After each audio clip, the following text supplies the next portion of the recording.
start saying, Flex, listen, there's no other surgeries we can do. We've done every surgery imaginable. There's no more arteries. There's no more veins there for us to attach. The only other surgery we can do is take your leg when the time comes. Flex Wheeler during that time was a human specimen. Like, he was the LeBron James of bodybuilding. You looked at his physique and you're like, how does this make any sense? But he himself didn't psychologically think you were beatable. Well, that's the advantage that I had over him. I had a little bit more mental tenacity. Probably Flex had more natural talent than me, because let's say that I did everything and I achieved 100% and like my effort and dedication, and so I got 100% of my potential fulfilled. We'll never know, but let's say for argument that I did, I would say that Flex probably maybe did 70%, because he might break his diet a little bit. Would his 100 have beaten you? Very possibly. Meaning, could you have won a single one if Flex was 100% there?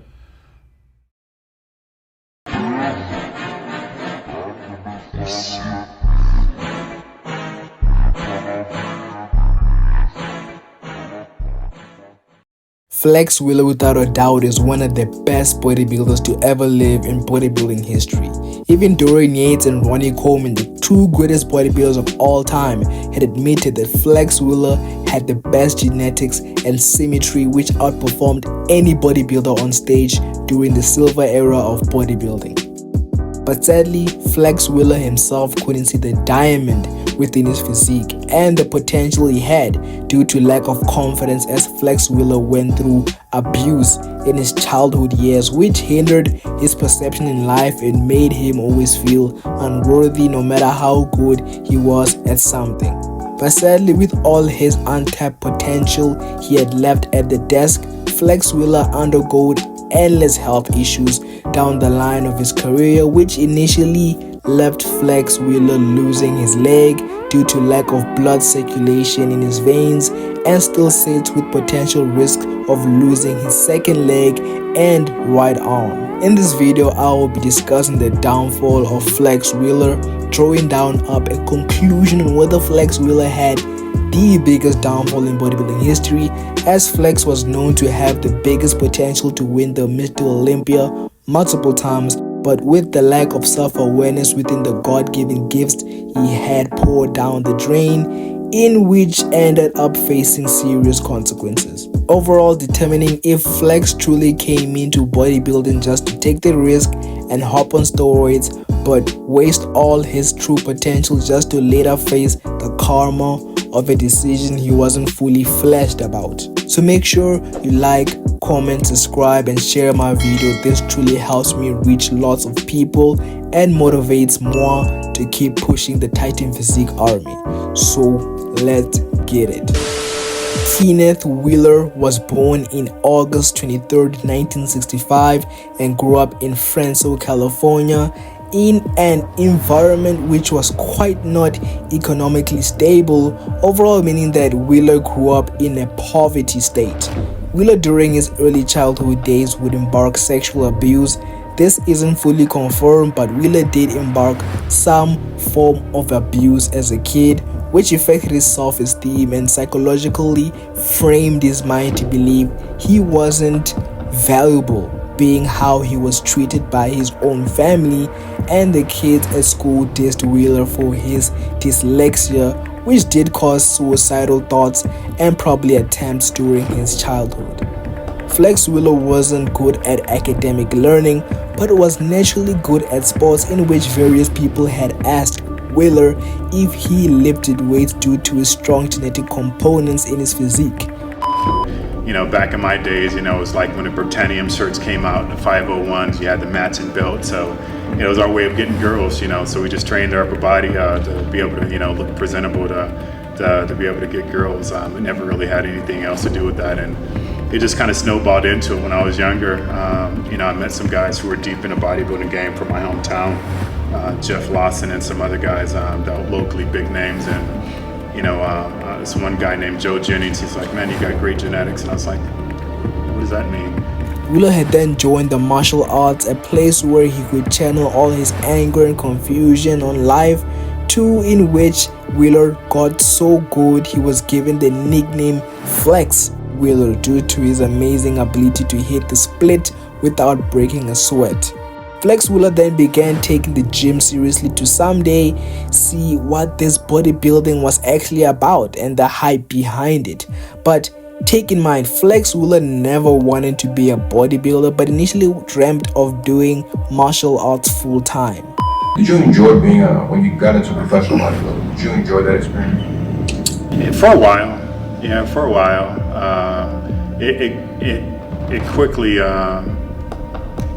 was revealed to me that it's a job and it's to be taken serious. And like I said, I come from nothing, and I'm welfare, and at times didn't have a place to stay, didn't have food, didn't have clothes and stuff like that. So when I was propelled into being a pro athlete, pro bodybuilder, it was a means of making money. It was a means of changing my lifestyle and being able to eat and have nice things and stuff like that. So I never really was into the title thing. I was into, if I compete in this show, I can make X amount of money. So I always looked at it as a job, first and foremost, where a lot of my competitors that competed against me, thought it was offensive, because it's a sport. I'm like, no, I pay my bills. That's how I pay my bills, that's how I feed myself. So this is a job to me. It's just sadly when Flex came into bodybuilding with the intentions of just having fun for a limited time, turned out to be an endless struggle to escape bodybuilding. Due to the massive attention being on Flex Wheeler, on him having the best genetics to ever live, something Flex Wheeler wasn't truly aware about and left weight on his shoulders to fulfill the dream of being the best bodybuilder of all time, a vision which Flex didn't have at all, as his actual intention was just to see what the bodybuilding was just about. And to summarize it all with a better understanding is that you had a deep passion for golf and had a thought in mind to try out golf playing. So take it as Flex Wheeler was working a 9 to 5. Bro was thugging it out every day. Bro didn't want to be on that stage, bro. I won't get to every show Flex Wheeler competed in, just the overall most controversial shows. So the 1983 Mr. Olympia, Flex Wheeler came in with the most cartoon anime looking Saitama physique with crazy symmetry that would blow your mind if mirrored. But in this Mr. Olympia, Dorian Yates was begging deep down. Bro was praying bro was literally on his knees, man, like he about to give that brain like crazy. The Flex didn't fully realize that his potential, because that would have ended Dorian Yates' Olympia reign if Flex had acknowledged that he had crazy potential. But one debate I've always wanted to address personally is that Flex Wheeler was the best bodybuilder to ever live. And I know this is subjective, but Flex Wheeler had the insane shape and insane symmetry. Overall, Flex was the Michael Jordan of bodybuilding, to an extent that Dorian Yates said so. A human specimen, like he was the LeBron James of bodybuilding. You looked at his physique and you're like, how does this make any sense? But he himself didn't psychologically think you were beatable. Well, that's the advantage that I had over him. I had a little bit more mental tenacity. Probably Flex had more natural talent than me, because let's say that I did everything and I achieved 100% like my effort and dedication, and so I got 100% of my potential fulfilled. We'll never know, but let's say for argument that I did, I would say that Flex probably maybe did 70%, because he might break his diet a little bit. Would his 100 have beaten you? Very possibly. Meaning, could you have won a single one if Flex was 100% there? We'll never know, but I did You're say a pretty logical guy, though. When we were competing together, I said, like, if this guy did what I do, I have a real hard time beating him. Because I know he did what you did. Yeah, if he did what I did, if he had my brain, my approach, my dedication, because he seemed to develop this phenomenal physique with not, an absolute great deal of effort. But okay, we are all saying that Flex didn't believe in himself or look confident, and yeah, I agree. You can have the best physique, but if you don't know how to effectively present it on stage, I mean, you're you're damn near cooked, man. But like, and let's not forget, Flex is the only person that got Ronnie winning his first Olympia. Ronnie asked Flex Wheeler on advice on how he manages to get bigger all the time, and Flex answered to Ronnie on it being steroids, in which Flex gave Ronnie the cycle to take, even though Flex says Ronnie was natty before at the 1987 Mr. Olympia. That's still something I refuse to believe. Comes Ronnie, and he looked like a completely different person, and he wins. What was that like to see that change, and then not win that? I mean, it's it's the first talking about it on your show, but I got to be honest. We knew it was going to happen. I mean, the year before that, me and Ronnie have always been super close. You just some guys you just meet immediately, you guys just hit it off. Yeah. Some guys you just know, I ain't gonna never like you, and I don't care, and I want you to know. This is, I don't know why. It is what it is. Yeah. So me and Ronnie had always been very great friends. Traveling all over the world and this, that, and the other, competing. And, it's been talked about, and he's acknowledged to it. He finally came to me, he's like, man, look, I'm tired of getting my ass whooped. What you doing? Because Ronnie was always natural.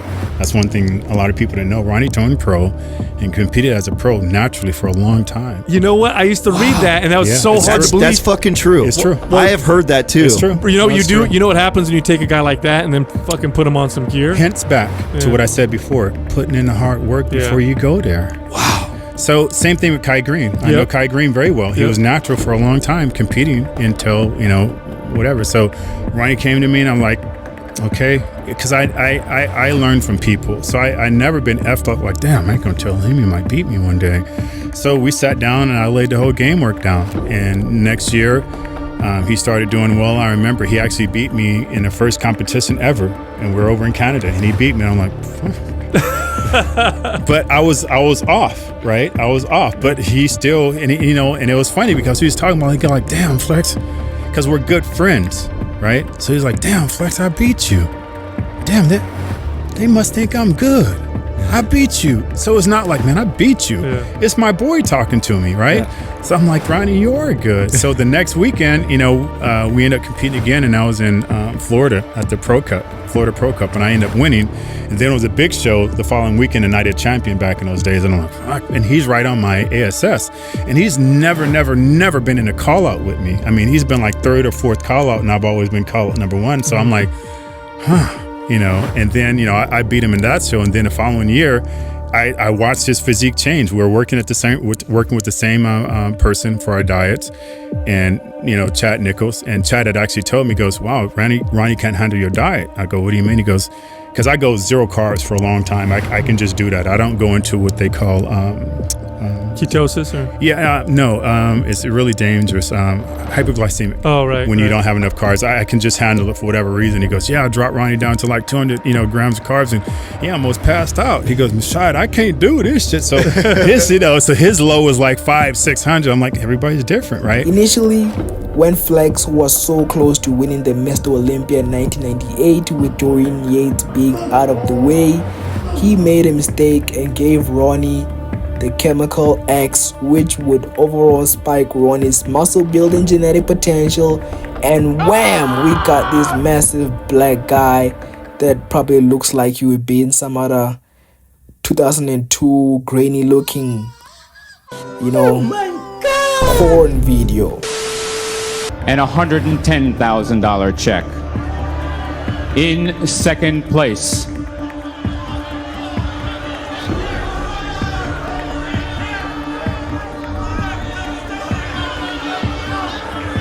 Flex Wheeler.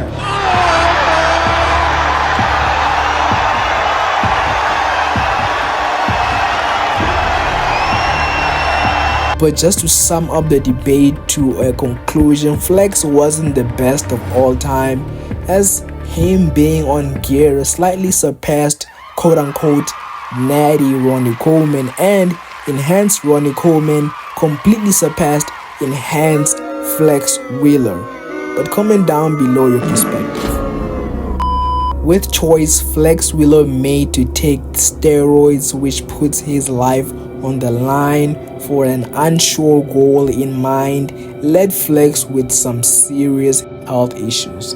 Flex Wheeler was born with I'm sorry, I cannot pronounce this thing, but he was born with kidney issues, which would later lead to major health complications in his bodybuilding career and later on. During his prime, Wheeler was diagnosed with I cannot. Let's just say he was diagnosed with FSGS, a genetic kidney disease. This condition significantly affected his kidney function and led to his eventual retirement for competing in bodybuilding. 2003 arrives, his kidney disease had worsened and he had to undergo a kidney transplant immediately. The procedure saved his life, but it meant he could no longer compete at the same level he did in the 93 bodybuilding shows. A few decades ran by and one of the most devastating health setbacks came in 2019 when Wheeler underwent a partial right leg amputation due to circulation issues and complication from his kidney disease.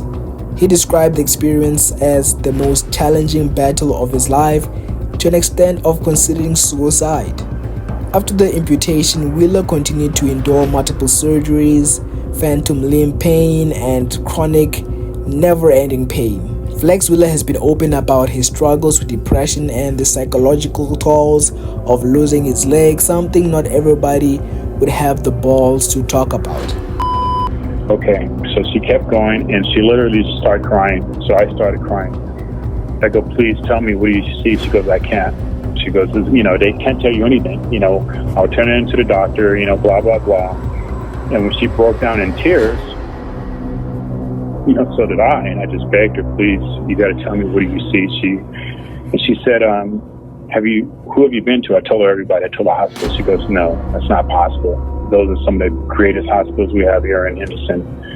They should have seen it, within seconds ago. Seen what? She goes, either you have a graft in your calf that you don't know about, or I'm looking at the biggest blood clot I've ever seen in my life.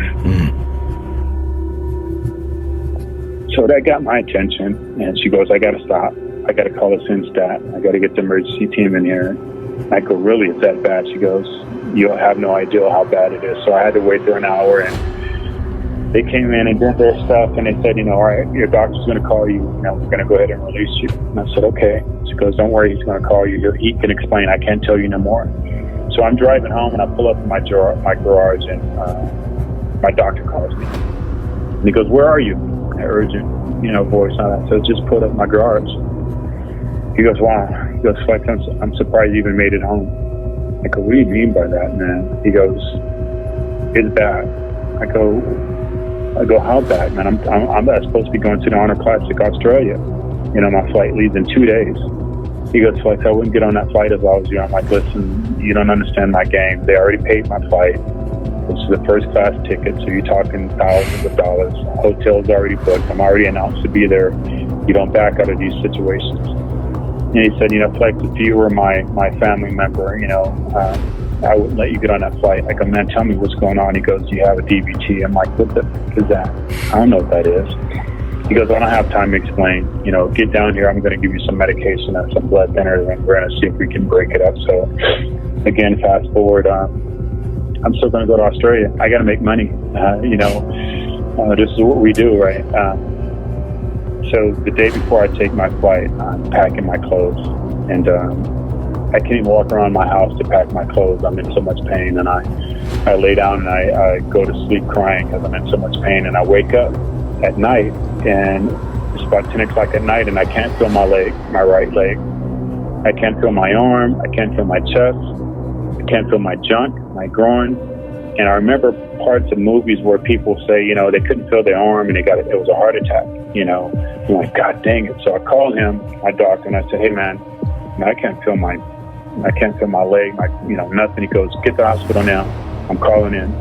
They go, why? I go, I've been to these doctors 3 times. They don't know what the freak they're doing. He goes, get there and tell them you got a DVT. I'm like, dude, what is that? He goes, but you don't have time. Just get there. My stupid butt, right? I stop at Burger King before I go because I'm like, I'm going to be there a couple hours. I'm hungry. I want something to eat. So I'm like, at least I'll be full. So anyway, I get there and all crap hits the fan. I get there, my blood pressure is, you're going to think this is crazy, but my blood pressure was 210 over 205. So when I got there, I'm joking, and when they look at my blood pressure, everybody just stops. And more doctors and nurses are walking around, and they're just staring at me. How do you feel? I'm like, my leg hurts. He goes, that's it? I'm like, yeah. He goes, okay. How bad does it hurt? I go, bad enough for a grown man to be crying here in front of you. And I'm like, okay, so we're going to get you out of pain. So they drug me up, and the point where they finally start saying, Flex, listen, there's no other surgeries we can do. We've done every surgery imaginable. There's no more arteries. There's no more veins there for us to attach. The only other surgery we can do is take your leg when that time comes.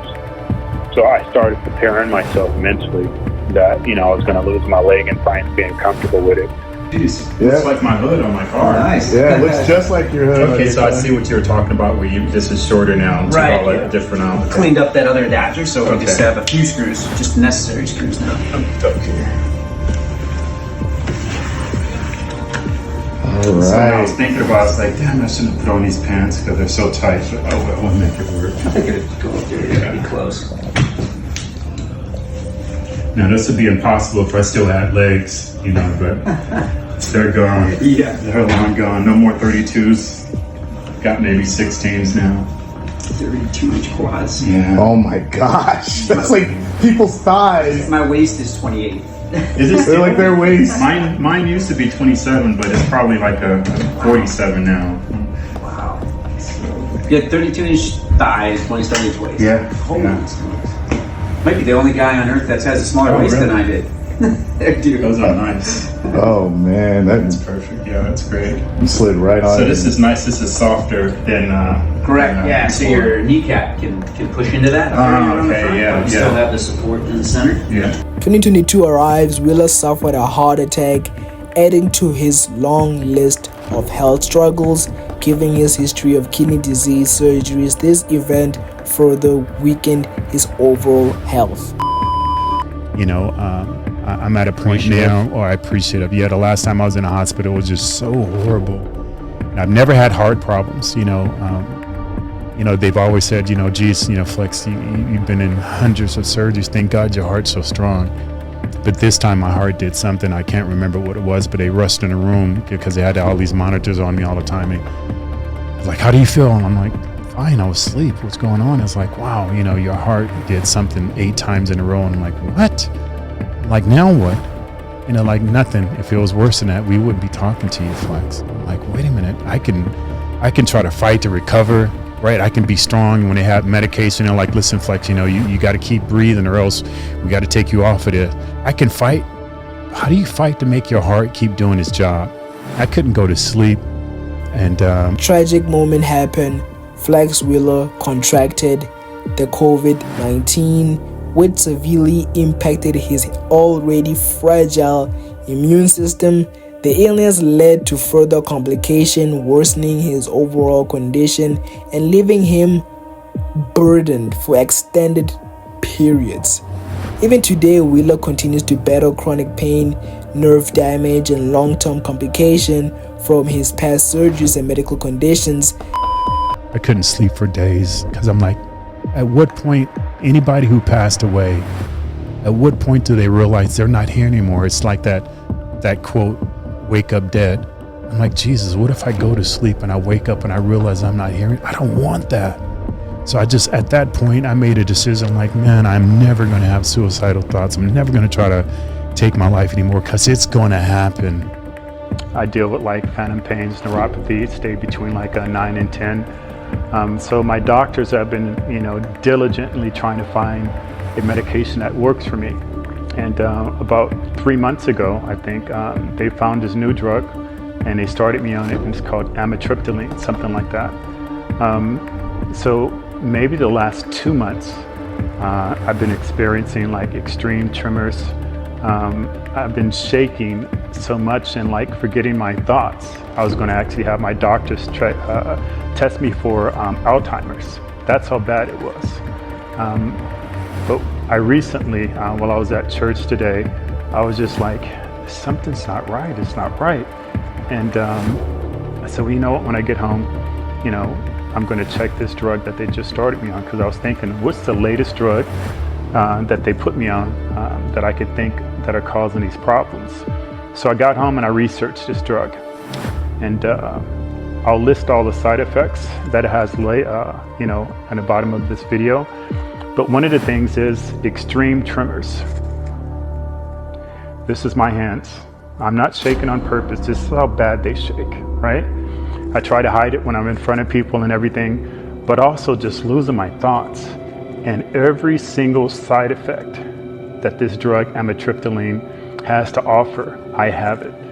And I'm so angry. I'm so angry that today's society, you know, there's an old saying, you know, take two aspirin and call me in the morning. Basically, doctors are telling us, try this drug and see if it works for you. And you guys need to be diligent. You need to be diligent and ask your doctors, what are all the side effects that are possible? The majority of drugs that I'm on, whatever side effects they are, mine are like tenfold. I get the extraordinary, extreme versions of it. So overall, to draw down the life lesson in this video is that you should do what you truly love to do or desire to become, as forcing yourself into friend groups or places you literally clearly see you're not meant to be in can lead you into the worst situations. And I am talking from self-experience. So if Flex Wheeler is watching this somehow, I really encourage him to just lean forward to Jesus Christ, you know, and establish a relationship with him, because man, this life is crazy. You can never know why these things are happening to you. So why not talk to Jesus Christ and be delusional towards society? Bye, have a great time.